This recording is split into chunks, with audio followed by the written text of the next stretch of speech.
Για τη FIFA υπάρχει μια αποστολή που είναι πάνω απ' όλα. Ποια είναι αυτή? Να δημιουργεί τους πιο ασφαλείς, τους πιο σταθερούς αγωνιστικούς χώρους για τους αθλητές. Και ξέρετε, αυτή η αναζήτηση για το τέλειο γήπεδο δεν σταματά ποτέ. Λοιπόν, ας το δούμε λίγο πιο βαθιά. Γιατί αυτή η ομοιομορφία, αυτή η συνέπεια είναι τόσο κρίσιμη. Πολύ απλά είναι το α και το ω για την ασφάλεια των παικτών σε επαγγελματικό επίπεδο. Και αυτός ακριβώς ο στόχος, δηλαδή ασφαλείς, αποδοτικές και βιώσιμες επιφάνειες, είναι που κινεί ολόκληρη την έρευνα πίσω από τον σχεδιασμό και τη συντήρηση των γηπέδων. Γιατί, κακά τα ψέματα, δεν μιλάμε απλά για γρασίδι.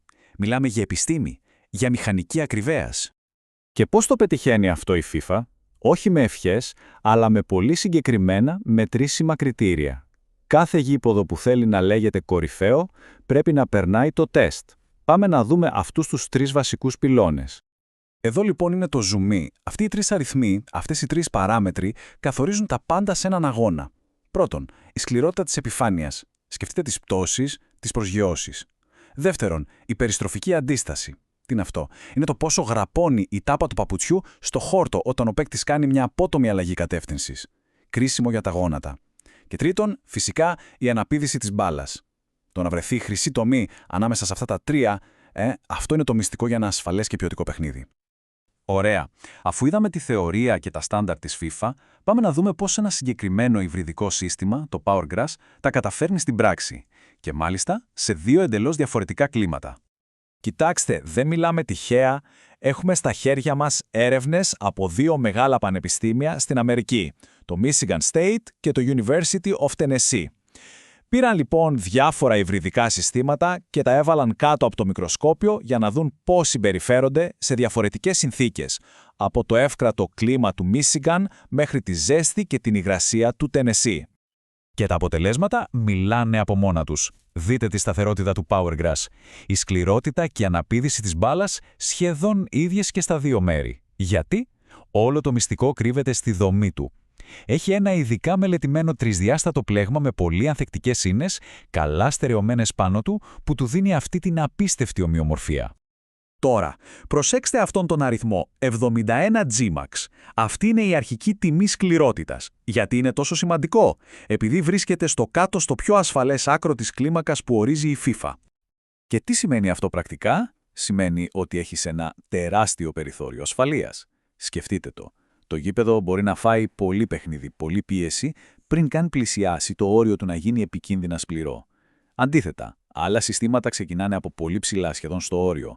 Με το Powergrass η ασφάλεια διαρκεί, ακόμα και αν έχεις αγώνες κάθε 3 και λίγο. Και το καλό δεν σταματάει εδώ. Αυτή η φυσική ελαστικότητα του συστήματος σημαίνει ότι δεν χρειάζεσαι συνέχεια βαριές και ακριβές συντηρήσεις. Ξέρετε, αυτές οι βαθιές τρύπες που κάνουν με μηχανήματα όπως το VertiDrain, αυτές, εκτός από το κόστος, αν γίνονται συνέχεια, στην πραγματικότητα κάνουν ζημιά στις ρίζες του φυσικού χόρτου. Το ερώτημα είναι, πώς τα καταφέρνει όλα αυτά? Ειδικά όταν έχει να αντιμετωπίσει την ακραία ζέστη, που ξέρουμε ότι μπορεί να επηρεάσει αρνητικά την περιστροφική αντίσταση. Κι όμως, το Powergrass παραμένει σταθερό και ασφαλές. Ποιο είναι το μυστικό του?